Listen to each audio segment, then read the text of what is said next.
Charlie Taylor is allergic to wine, or at least he thought so. But that's the reason that he set up a wine bar called KASK Wines here in Bristol. He's on a mission to introduce natural wines to the world. Let's hear his conversation. Charlie, welcome to the NatWest Unnoticed Entrepreneur podcast. Love to learn more about you and the business you've built here in Bristol, KASK Wines, and the wine bar that you've been building. So we've got a bar on North Street in Bedminster. Traditionally the tobacco factory area of Bristol, so it's seen a fair amount of gentrification in the last kind of 10, 15 years. And I guess putting a wine bar on that was the final nail in the gentrification coffin for North Street. We focus on, we want to break down the barriers of getting into wine. It can be inherently a bit of a snobby industry. It can be hard for people to walk into a wine bar and feel welcome. And we basically want to create a local, so a pub where the main product happens to be wine rather than beer, and have that kind of comfy feel. Okay. And then just let's find out, why would you want to do a wine bar in Bristol? What's your backstory? So I'm allergic to alcohol, and I own a bar and a wine business. So I basically used to drink a lot of beer, used to drink a lot of gin, a little bit of wine, but didn't know much about it. And then found increasingly I was having allergic reactions, which ended up getting worse and worse and worse, to the point where now if I was to have a glass of Jacob's Creek, a Carling, a Gordon's gin, anything kind of what I would call industrial alcohol, I'll sneeze within 5 minutes, and then tomorrow I'd be in bed for the whole day, constantly sneezing. And then somebody introduced me to what some people call natural wine. Let's call it organic wine, minimal intervention. And I suddenly discovered I was fine and didn't have that reaction. So good news, I could drink alcohol again. Yeah. And then discovered more about it, really like the ethos, I like the farming ethos, I like the fact it's predominantly made by small farmers.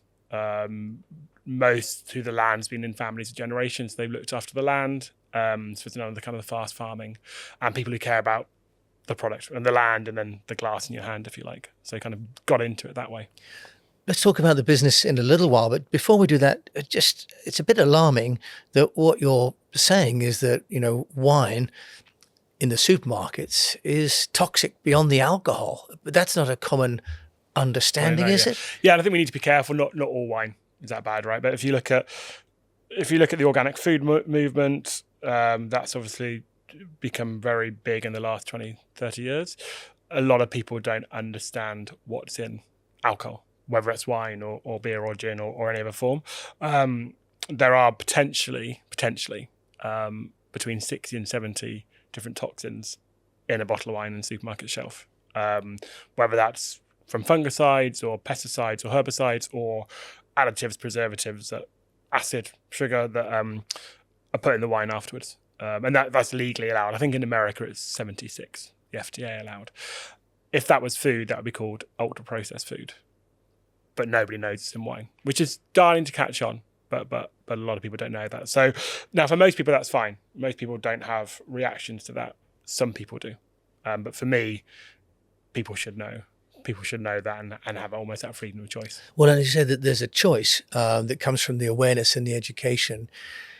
So you're really introducing people through your KASK Wines and Wine Bar to, if you like, naturally produced wines. Yeah, and it's wine how it was always made before, I think basically before pesticides came along. And I think from memory, pesticides kind of were invented or came into common use in the 1920s, or it was just a bit earlier, but became really common after the Second World War, when a lot of farmers didn't return. Right. So, and there was food shortages. So suddenly governments, farmers had to fast farm quickly. So then a lot of chemicals were kind of introduced into farming in the 40s and 50s. So wine historically was made well. And in large parts of the world, especially those traditional areas like a Bordeaux or a Burgundy, they've never used toxins in the land because they haven't, that's not how they used to do it. But your industrial stuff, the stuff, let's name them, your Jacob's Creeks, the things which if you're buying a bottle of wine for £4 in a supermarket or in your local spa, that's probably been produced very quickly, which is damaging for the land long term, and potentially harmful to your body. We need to be careful we don't say it is bad for you. I mean, all alcohol's inherently bad for you. So drink in moderation, but it's important people kind of do know that. And for me, it's not just about the stuff it may do to your body. It's also just that ethos. I would rather drink something that's been made with a bit of love and love for the land than something that's effectively a commercially produced product being made in a boardroom somewhere to tick a box. So you've got this vision really to start to bring people, if you like, to natural wines, partly from your own story there of experiencing the downsides of the toxins that go alongside the alcohol. As an entrepreneur, though, Charlie, what brought you into being an entrepreneur? Because you could have just, frankly, bought bottles of wine without having to go around sort of trying to solve the whole problem for everybody. So why did you decide to become an entrepreneur? So I was living overseas in Dubai in a corporate job. I'd been head of comms for the tourism board there, then became head of comms for a hotel group. We had hotels kind of around the world. And loved the job, loved the career. It was really exciting. Myself and my wife had been married, and we just got married in 2018. Need to get that right, 2018. And knew we at some point we wanted to come back to the UK. Our parents were getting older. We wanted to be closer to family. Kind of you start long-term planning. And I didn't think continuing that career I'd find a job as exciting as the ones we were doing. Like, okay, now if I'm ever going to have a career change, now's the time. And I, in my mind, always fancied the idea of having my own bar. I'd worked in bars when I was, late teens, early 20s. And I'd done a project for the hotel group where we had 90 restaurants in Dubai, and we looked at the bottom performing third. And I worked with the heads of the F&B to look at why those restaurants might be not doing so well. Restaurants and bars may not be doing so well as others, and how to reinvent them, look at concept, look at what people wanted. And I'd really enjoyed that. And even said to my boss at the time, I quite fancy moving into operations. And she had pointed out that wasn't great for her head of PR to say that.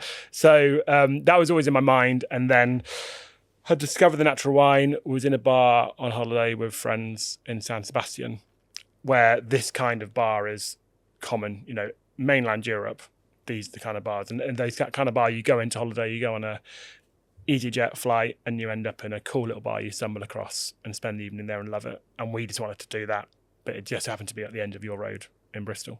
And that was kind of the dream, if you like. And so we set about it. Okay, so from Dubai, the sunny climes of Dubai, to the sunny climes of Bristol. And having lived overseas for 25 years myself and come back to the UK in 2019, I completely, I'm with you in terms of the joys of living overseas, but also the connection that you have with family and friends when you come back.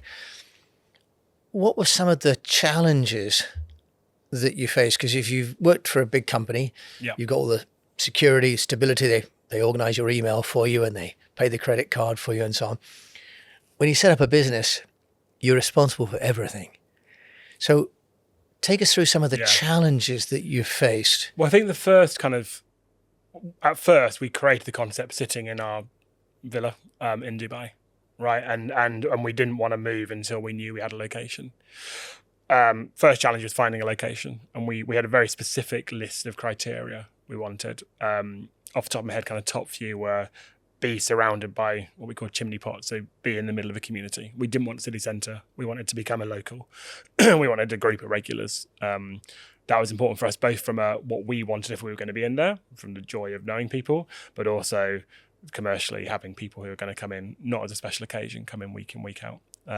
We want small things. We wanted a garden, which I'll come to, saved us later, and a few other things, and size, etc. Not too big, not too small, enough storage. So we looked at a lot of locations online and then coming back and forward a little bit. Had a few fell through. So there's your first challenge. Things I'd never done this before, never opened a business before, never looked for sites. I remember being on a beach in Dubai on my birthday. We had a location all sorted in North Bristol, and finding out that day it had fallen through because something in the lease we weren't happy with, that they changed, and the landlady wouldn't change. So coping with that disappointment of having that kind of highs and lows. And then we finally found the right location. So then it's excitement, and you're planning. For us, I talked about the concept. It's about coming up with the concept, coming up with the brand, going for all the names, etc. What's it going to be like? The interior design. So then it's all really exciting. Amidst moving back from Dubai, which was there's a story there, but it was rushed, to say the least, because we had a lease.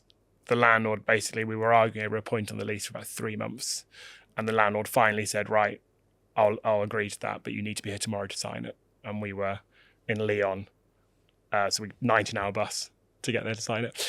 Still excitement. So that first kind of 6 months, I guess, is exciting. It's almost on paper, and you're not in the business reality.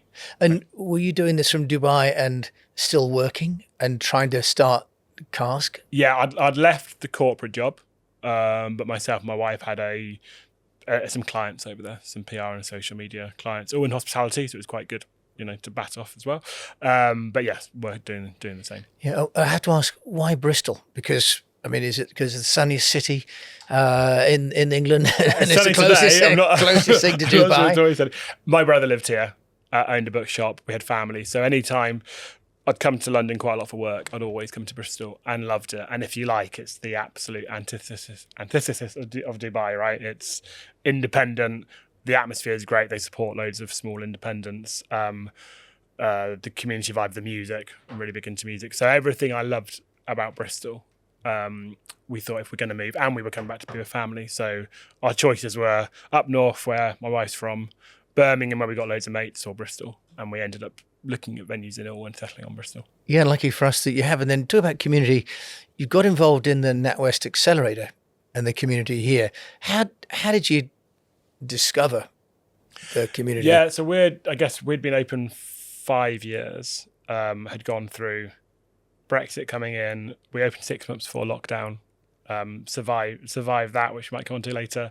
And it had never been my plan to have one bar. When we came up with the idea of doing it, the plan was to have 5 within 5 years. So have that kind of ambition. As with many people's lives, COVID kind of scuppered that. And then we find ourselves kind of 3 or 4 years in, we're still where we are. And that was quite challenging for me, because then you start questioning, have we made the right decision? From a money perspective, what that affords your lifestyle, but also from a general happiness in your day-to-day. And I think we just saw NatWest Accelerator advertise, we thought, right, now's the time. If we're going to change things, we need to change things now, and needed that bit of a spur. And it felt like a good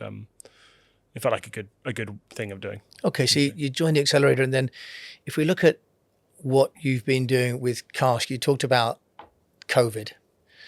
Let's just talk about how you overcame the challenges, because that's a great example of where all entrepreneurs had to think quick or go home.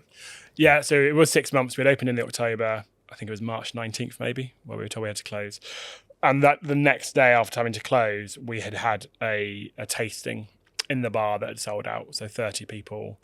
We didn't really want to give that money back. So we contacted them all and said, if we can somehow get wine to you, we'd just, as everyone was just finding at that point, a thing called Zoom, which we'd never heard about. But if we can get us signed up for that, get some wine to you, do you fancy jumping online tomorrow? And everyone said, yeah, that's great.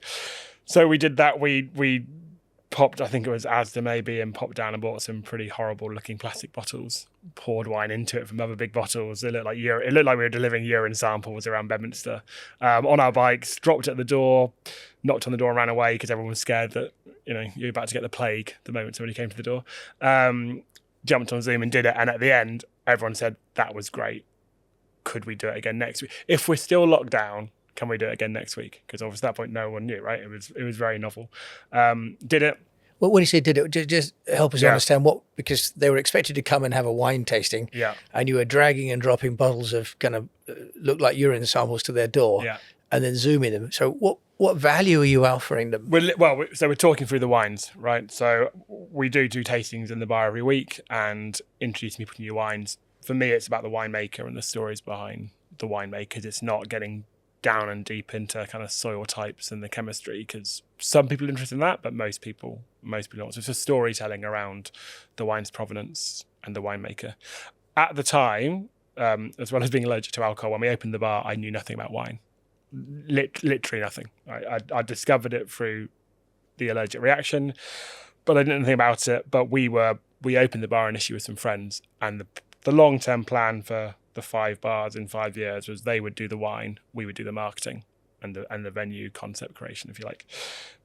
But they lived in Birmingham, so they couldn't. It was COVID; they couldn't get there. So we spent those first few months of COVID with me, a script behind the laptop, so no one could see it, on an old piano stand, literally reading off things, but trying to do it in a way that seemed natural, and basically blagging it, because we had no other option. Because what we're going to do, give that money back and not have any money. Well, and being resourceful as well as an entrepreneur, and that point in a way that you don't have to be an expert, you just have to be more of an expert than the client. Or right? Pretend you're more of an expert. Well, but I wouldn't want to say that in recordings, but this idea that you were also giving people something to do during lockdown, which presumably meant as much in a way as the wine itself, was the connectivity and the community that you continue to and to it was offer. that time when everyone was doing quizzes, right? I mean, I spoke to my family way more during lockdown than I've ever spoken to them when you're jumping on doing regular quizzes. And it was, again, some of us don't want to remember back, but if we remember back, it was quite a nice warm summer. It felt like novel to jump online and get a takeaway and drink wine and talk to your friends and family. And we were the alternative to the quiz that quickly people, I think, got bored of doing a quiz online. So we were, I guess, the alternative. And we grew it, and luckily we have some wine importers who do know about wine, and they were happy to do it as well, because it meant they got the business from us. So they would join in and do it. But kind of 3 or 4 months in, we realised that wasn't scalable. We could do 1 or 2 a week, but it wasn't really scalable. So what could we do next? So we developed at-home tasting kits. So things that didn't need us to be online. So it was now look nice and urine samples. We had the branding on it. We'd got the cardboard boxes done, and we found the bottles, and we branded the bottles and created little wine cards. So every wine had a nicely branded card. So people could then host their own parties at home, and then branch out to corporates. So the likes of PwC and Red Bull and Nike wanting stuff for all their colleagues that were now working at home. So we would do that, and those were normally where we'd then host them. So hosting 150 people on Zoom doing a wine tasting was definitely not the most fun thing to do. Yeah, I can imagine quite stressful. Quite good for the business. Yeah. But just backing up a little bit, because you talked about the products and services you were delivering, which is really innovative. But how are you getting the demand? Because if it's at lockdown, marketing background, but you're in Dubai, and my experience is, if you're in another country, you don't necessarily have the network or the profile. How are you driving demand for the offerings? So first, we were first to market, right? So literally, going back to that Spanish wine tasting that we sold tickets for, within an hour of realising we were having to lock down, we have to get money back, we'd contact them all. So we did it within a day of locking down. And then we realised, I used to do a lot of crisis comms. So like, okay, what do we do in this scenario? And my wife, luckily, is very creative and also in marketing and social. So we very quickly said, this might be something we need to move quickly on. So got some good SEO behind it. In the first few weeks of lockdown, developed our website. We'd had a very simple 1 or 2 pager, but very quickly developed the website as well. So people were finding us. Excellent. You talk about network. One of our friends from Dubai was the digital editor for Vogue. So within 4 weeks of lockdown, we had an article in Vogue about the story of moving back to Dubai, opening a bar and being locked down. So that network also helped. Okay, yeah, I read that story. And I also read a piece of PR that you were in where you talked about people cancelling their bookings. So was part of the strategy to be as transparent as you could be? Because potentially you were taking a risk criticizing your customers for not showing up when they'd booked a table. That I think the case you're talking about is a very recent case. Yeah. So this wasn't the COVID time. I think we always wanted cars to be authentic, and we always wanted, the product's authentic.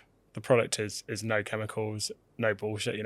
We want the same to be to us. Now, funny enough, saying that, I look back now, for the first 6 months to a year, this is very honest now, I was terrified of people finding out our background of having worked in Dubai, because there's, especially in a city like Bristol, which is very authentic, a lot of people have negative views of Dubai. And I was terrified that actually that story didn't quite work. And I knew we were authentic in what we were doing, but you could see some people going, oh, natural wine bar funded by money earned in Dubai. You know, it didn't, something for me jarred. I was unnecessarily worried about it, but it's that kind of thing you get in your head and you think, oh God, this could ruin us. It was never going to, but you know, it could ruin us. And then I did realize later on, actually, there's some authenticity to that as well. But the brand, we wanted to be authentic. It wanted to be about us. I talked about kind of blagging those online tastings about my knowledge, but we've never been shy in coming forward and saying, there's a lot to know about wine and we don't know much about it. We'll discover it with you.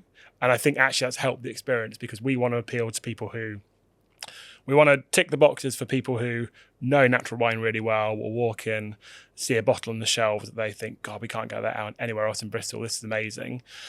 But 80% of people who walk through our doors are not those people. So they're people who are popping in for a bar because it looks nice. And we don't want them to feel the barriers are up for them discovering the wine. So a lot of what we do is about helping people get through that first barrier. Okay, that's really nice, that you've got this idea about authenticity. It's an interesting issue about the negative bias that people might carry in, and how you might carry that in your mind more than the customer does. I want to just go back to something you talked about, thinking of the concept, because it's actually quite a big topic. And many people have got an idea for a business, but then the practical implementation might be a company name or might be a logo. But how did you and your wife think about the brand? Can you give us some steps that you went through? Because there are a lot of different aspects, and often people need to have that framework and feel the confidence that it's all in place before they go into the market. Yeah. And I think it's, our backgrounds did help on that. I think you always want 2 or 3 things as that becomes through lines, which don't necessarily get talked about, but you can always come back to it. Does that tick that box? Yes. Are we true to that value? So for us, it was be a pub that just happened to serve wine. So we want to look like a pub. The venue we ended up with on North Street has been a pub for 150 years. So that inherently helped. Yeah. Although we did then rip it apart and rebuilt it. But it looks like a pub from the outside. So that helped. And then I think that European thing of it's the bar you discover on holiday, but it just happens to be at the end of your street, that also helped. So not over-engineered. Beautiful interiors, beautiful inside, and we get a lot of comments on that, but again, not loads of stainless steel, organic materials, that kind of thing. So we knew we wanted that.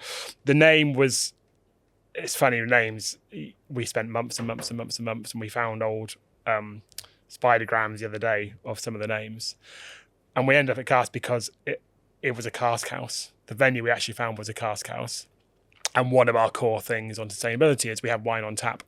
So we have wine in the bottles, but a lot of our wine comes in kegs or casks. So the two kind of came together. Right. So that was an important message as well, because although now there's a fair few venues in Bristol that have wines on tap, we were the first ones. And the reason we do that is glass is pretty expensive and bad for the environment in terms of shipping around the world. We get 26 bottles in one cask or keg, and you can recycle those. So it's better for the environment, but it's also better wine for cheaper price. Yeah. And that's another key thing. As part of that, breaking down the barrier, you want to walk in and see a £5 glass of wine. That's good. We can do that from having that wine come in keg. Yeah, so you're making wine much more accessible.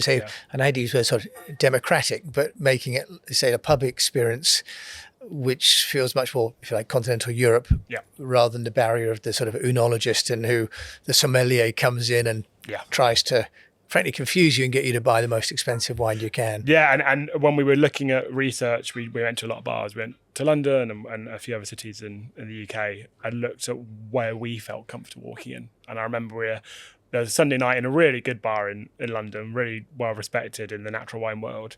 But we walked in, there was 2 other customers there and us, and we sat at the bar, and it took 15 minutes to get served because the bartender was just pouring knowledge down this customer's throat. And we're like, mate, we just want a glass.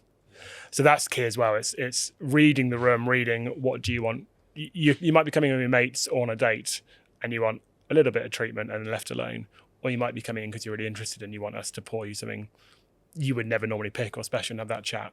So a lot of our thing from the start has always been, how would you read what that customer wants? And taking some of my hotel background and putting into that. We had a thing in the hotel group I had, there were some tenets, and one was smile at the guest before they smile at you. And that's something that we've carried through as well. So as soon as people walk through the door, it's getting that eye contact and being loud, like, hey, come in. Wine bars can be stuffy and quiet, and we want people to feel very warm to come in. Yes, it sounds though you've really thought through like the core values of Cask, and then it's playing out in, say, the venue, the kind of merchandise and the product you're actually offering to people. In terms of being an entrepreneur, because it sounds like you've really nailed that concept and the delivery there. What have been some of the challenges that you face? I mean, one comes to mind for me is always about cash flow, because you talk about leaving a job and then there's 6 months, 9 months, there's leases, you maybe put deposits down. Yeah. Meanwhile, certainly my experience, the savings are going down while you're investing in what could be a future income. Yeah. Charlie, can you just tell us a little bit about how you've managed that side of life? Because it does come with its stresses as well. Yeah, it does. And we had left a lifestyle where the bank balance went up at the end of every month, and we're able to travel and not really worry about spend. So that's part of it. And that's if I do it with my wife, and although she's got what I call a proper job now and has had for kind of 3 or 4 years, we did do it together. So that was a commitment together to do it. And it was definitely more my dream than hers, if you like. So there was some of supporting behavior from her, but then some real tough times as well, so we've had to kind of work on that together. In terms of cash flow, again, I'm going to be really honest, we were lucky we had savings built up, right? So when we knew we were going to be leaving Dubai at some point, it was okay, now let's stop being frivolous and let's actually put some things away. So that definitely helped. So we haven't needed to take on debt, which I'm really thankful for. It's just not something I'd ever want to have to do. But that is always an anxiety now, because it's like, well, was that the right thing to do 5 years ago, that money? Should I put that in stocks and shares? Should I invest it in property? And when we have a bad week or a bad month from a cash perspective, or the government introduce new costs and et cetera, you go, crikey, are we playing at running a business, or is this actually a business which is good for our long term? And I'm not even sure now I could answer that, which is part of what coming to Accelerator was for. Let's talk about that, because when you start a business, there's always the opportunity cost of what you've done with the money, right? And if you'd kept the job and turned up and given the man your time in return for the cash, put it into stocks and shares, as you say, or into a property, there's always that doubt when a customer doesn't come in, or there's a delay, or something doesn't go right. You talk about the accelerator, Charlie. What's been your, if you like, experience in the accelerator? What's helped you get through? So I think the core thing for me was, and actually I didn't mention it earlier, but as we've talked, I realised it. About a year and a half, 2 years ago, I got out of absolutely nowhere, an old contact. I got offered a job in Saudi Arabia, and I'd never liked Saudi. I don't like some of the things it stands for. And had nothing about that job offer made me want to go, other than the money. But the money was really good. And when you're looking at, your bank balance not necessarily going up at the end of every month, you think, God, if I could do this for 2 years, that kind of sets us right. And maybe that affords us to open another bar, etc. So myself and my wife spent about 4 weeks maybe talking about it. She was pretty against it from the start. And that was a key thing. She wasn't going to move. So there would have been some pressure on our relationship there. But I realised at the end of that kind of 4 weeks of going back and forward, my motivation isn't money, which right now is probably quite a good thing. But that was, and so then at that point, it was like, right, I guess I am now in this. I guess this is what I've chosen to do, at least for the next kind of 10 years. So now we need to actually go back to our original plan of having multiple venues or a business around it and not just one bar. I don't want to be behind a bar pouring wine. Well, actually, I do. I'd love to be behind a bar pouring wine all the time, but that's not going to build a lifestyle that we want to build. So it was around that time that we saw the accelerator, and we thought, right, now that might be the right time to do it. And so there was that motivation. Getting in it, we did the induction day, and straight away there are a few things that were said from the NatWest guys that really resonated with me about working on the business, not in the business, which is the one line that I think everyone really resonated for me. And I know a lot of people in the group do as well. And it's afforded me the ability to step away from the business. I say to myself, if I come in every Wednesday, that's the time I'm not going to do other things. And that's my time where I'll focus on the business. So with Accelerators' help, we've created a business plan, which we never had, or we had 6 years ago, but have never re-looked at, revisited what my ambitions are, what I want to be spending my time doing, where we want to be in 5 years' time, etc. So that's one big tick for me that the Accelerator has done. And then being around other people who are of a similar mindset as well. You know, I've come from a corporate background where I was part of a commercial team and had a VP of revenue and a VP of sales that I met with every day. And you suddenly do your own business and you're kind of on your own. So the Accelerator gives you those people around you that you can have a little chat to and bounce ideas off, which is really valuable. When you joined the Accelerator and then you started to get into it, what was the mindset and, if you like, the actions that you needed to take that were different from, if you like, running it on your own? Now you want to run 5, 6 and build up Cask Wines. What are some of the practical steps that you're needing to take and that you've got guidance on, do you think? Well, I think the first step is going, if you're going to grow, you can't do everything yourself. So in the last 6 months, so I've been in the Accelerator now for maybe 9 months. In the last kind of 3 to 6 months, it's been, right, what can my team do? And we're lucky. I say lucky because in hospitality, it's very rare to keep staff for too long because it's a low paying industry. We're lucky that our GM has been with us since we opened. And I definitely was guilty of not delegating. And he's got talent there that I hadn't been tapping into, but also a desire to do it. And actually, my realization point of that was I realized actually he's a flight risk, and if he leaves, I can't grow this business because I'm going to have to go back and do that and train somebody up. So that delegation role, so he's now got a completely different job role than he had 6 months ago. Seems to be loving it, and with we are hopefully about to sign a lease on a new venue, and he's been involved in that from the start, including the decision to do it. So we looking at the venue and saying, right, is this now the right time? Can we do this as a group of people? Is this the right time? So he'll project manage that. So that gives him a new lease of life as well within the business, but also gives me skills which I don't have.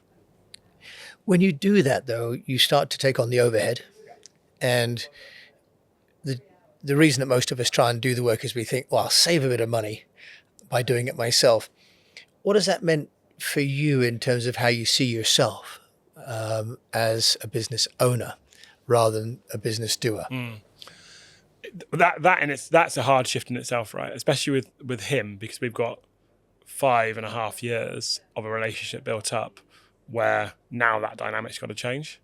And we've always had a flat structure, but actually as we grow, he's going to have to be focused on profit and loss and turnover, which he's never had before, which therefore means I'm going to have to be a bit maybe harder on him, for want of a better term. And that's a hard shift to go from being very flat structured, almost colleagues, to there's now a relationship here where you're going to be motivated by a bonus, etc. Which, and therefore, I might have to come down hard on you, or that's hard, and that's what I'm kind of going for at the moment. But there's some mentors within the NatWest Accelerator environment that are kind of helping with that as well. Okay, because I was going to say the biggest challenge as you grow a business is to grow yourself as an entrepreneur. We all get comfortable in certain roles, certain kind of work, certain kind of conversations that we might have. And my experience as well is that the people around me get used to playing me in that kind of role. And you need some support to, if you like, train and work out differently, don't you? Yeah. What have you been doing now with Cask Wine to start to grow it beyond, you talked about the one and want to have 5. Mm-hmm. What sort of systems are you needing to put in place to realize the ambition to have a business that you own rather than a business you work in? Well, so one thing that, it's going to be a buzzword coming up, but one thing that Accelerator, we've done some training on AI. So, and again, I brought it into the GM's role, which is not something I knew he'd feel comfortable with, but brought it in and saying, okay, what can we do on a daily basis? What are we doing on a daily basis that AI could do for us? So create some efficiencies there. And actually, we both kind of embraced that once we got over that initial hurdle. Now, it's something that my wife, who works in an agency, has been telling me for a year.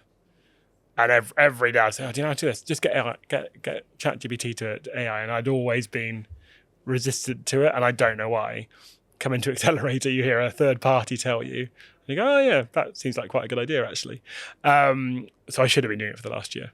So looking at how we can create efficiencies, looking at how I'm spending my time. We did a presentation in Accelerator where we did a day on, your diary management. And it was something I used to be really good at in the corporate world because my boss was great at it, about managing your own diary and not letting somebody manage it for you. And that's something that we've, again, looked at in Accelerator. So it's almost some stuff that I've kind of forgotten, because you go from the corporate world into the entrepreneur world where you basically are dealing with the most urgent thing. It might be an alarm's gone off, so you've got to leave your office and go and sort out the alarm. It might be that something's fallen through the bathroom window and you've got to fix that, or a delivery hasn't turned up, all these issues that suddenly hit you. But as a mentor said to me in Accelerator, you've got a GM, but you're doing that stuff. Why are you doing that stuff? You've got a team. So it's also that delegation of responsibility, but making them realize it's their responsibility. And also realizing, I think, that there are new revenue streams to go after. I think sometimes it's tempting to keep doing what you're doing because it's comfortable, because we haven't necessarily identified the new things, or we've identified them but don't feel self-confident enough in the new role. In terms of you growing, Charlie, and handling, if you like, the mental toughness that comes with being an entrepreneur, because if you're an employee, you have structure created for you. You have pay reviews, you have, discipline and teams, as you said, like you had your boss. How have you now, if you like, game changed and helped yourself to become the kind of leader that you need to be to grow the business? Well, I think that's a work in progress. I definitely don't think I'm there yet. I went through quite a tough period 2 years ago, maybe. So we already have a second venue. A place came up during COVID, which hadn't been, or at the end of COVID, it had been empty for a year. So we, opposite KASK on North Street, we snaffled it up and we turned it into a pop-up restaurant, which was exciting and fun at first. The actual refurb of that became a nightmare because in hindsight, the contractor was having some issues himself. So that then led on to me, again, classic case, contractor should be doing the work, wasn't doing it. So I'm ending up painting, a kitchen at 3 o'clock in the morning and et cetera, et cetera. So I was absolutely knackered on the day of opening, and it was almost, well, that job's done. Thank God for that. Oh Christ, now we've got a second venue we actually need to run. Got it in a good place. It was running really well. And then unfortunately, we were running pop-ups, and unfortunately 2 of the pop-ups didn't pay us the money they owed us. So straight away your margin's gone. And that really impacted me. And it's not just the money, it's also the whole brand was around us working with chefs in Bristol and helping them, people who haven't got a venue, helping them have a venue, and it will be great and collaborative. So when 2 just walk off and don't pay you the money and you've got no recourse of action, because we can't afford. There's no point in going after, paying legal fees. It's just not worth the money. So that really impacted me. Why did it impact you? Is it lack of delivery, the loss of trust, the loss of self-confidence? Loss of trust, loss of money, yeah, and then therefore completely losing passion in that project. But that's a project you've still got to pay for. You've still got to pay a rental fee, and you've got energy fees, etc. So that was tough, and that was a good year and a half of pretty bad feeling. Depression basically. And ultimately it came down to, again, conversation with the wife of, you've got to get this sorted. We can't continue like this. This is not enjoyable. What have we done this for? So the fix for me for that has been exercise, and it's now a non-negotiable for me that I exercise every day. Those endorphins you get are great. Again, being very briefly honest, anti-anxiety medication, which I was against for a year and a half, but actually the combination of the two have helped. And then, and I'm not just saying it because it's for the podcast, the Accelerator has massively helped with that as well. I now have a structure to my week. Come in here on a Wednesday. You know, there's people around you who you can talk to who may be going through similar things. And I always leave Accelerator energized for the business. So that energy, I get energy from exercise and I get energy from Accelerator. And I always leave feeling, oh, actually, this is quite an exciting thing we're doing. And feeling that old me that we used to have when we set up Cask, of that pep of going, this is cool. Like, this is what I want to do. And I don't want a career job. I want to do something for ourselves. There's that sort of middle place, isn't there? After you started the business, there's all the excitement, then a few knocks, as you say, like people letting you down, maybe some questioning your own judgment, feeling a bit exhausted physically and emotionally, but you're too far in to go back, right? And then you talk about the Accelerator giving you energy. How did you get the energy out of the Accelerator? Because it's just a building, it's just an office. So what did you do, or conversations did you have to make this into a restorative place for you? So there are the bits I found useful, and I haven't taken advantage of everything the Accelerator can offer because you just don't have time, right? So I realised that pretty quickly. I need to cherry pick the bits which I think are important to me.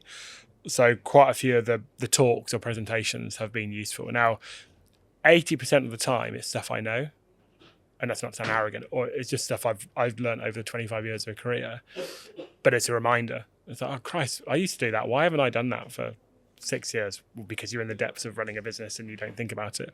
So the Accelerator gives you that access to information and, if you like, inspiration, but also if you work on the business, not in the business at the time you're in the Accelerator building, you then freed up that time to actually do that as well. So I've known for the last 4 years we need a business plan. Like we're just kind of carrying on, but we need a business plan.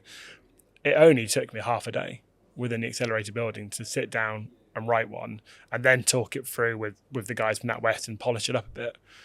Suddenly I've got one, which now I've communicated to our team, and I'm referring to, not every time I'm back in the Accelerator, but maybe every month, going, are we actually on track here? Which we'd never had before. And it's very easy when you're running that business for time to move on very quickly. And you go, Christ, 9 months ago I wrote a to-do list that said write a business plan, and I haven't done that yet.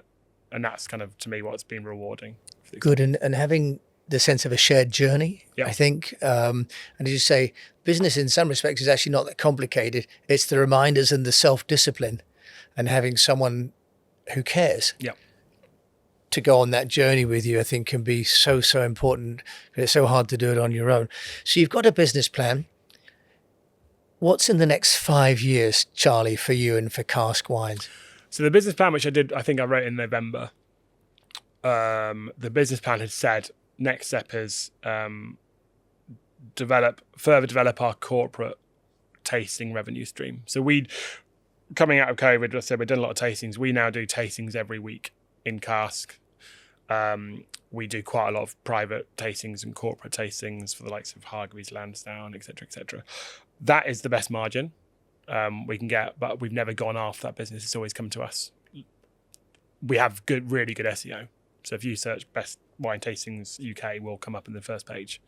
That's rewarding, but therefore I know we haven't actually done any push marketing. I don't know if that's the right term, but that's what I'd say. Yeah, outbound marketing, and all inbound marketing, So that's a big opportunity for us. So that was one big thing. And then that was going to be my focus for the next 6 months. And then in the business plan was find another venue at the end of this year, look for another venue at the end of this year, knowing it will probably take 6 months. So middle of next year, we'll open another cask.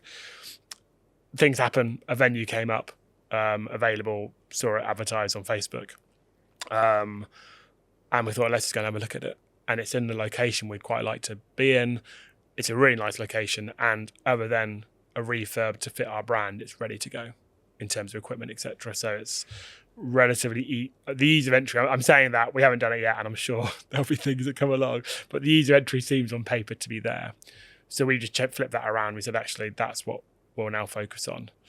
But as I said earlier, the plan is for our current GM to really take that on, which still frees me up to focus on the corporate stuff. Because again, I need to keep reminding myself it's nice to have bricks and mortar, and it's going to be great to have a second venue, but actually the best margins are another part of the business.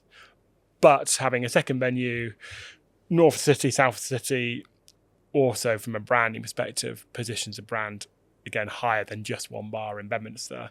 It's only, those are a reminder, those are the wine guys in Bristol. Yeah. So then from a tasting perspective, we'll have more recognition. So it should drive that business as well. Good. And it sounds, Charlie, as though you have a much more long-term strategic view of it as a business with different margin mix, different customer groups. That's the view. It's then finding the time to execute it, isn't it? Because that is the eternal challenge of saying, on paper, that looks great. And I'd like to have an importing arm, and I'd like to do all this and this. But I think what we do know is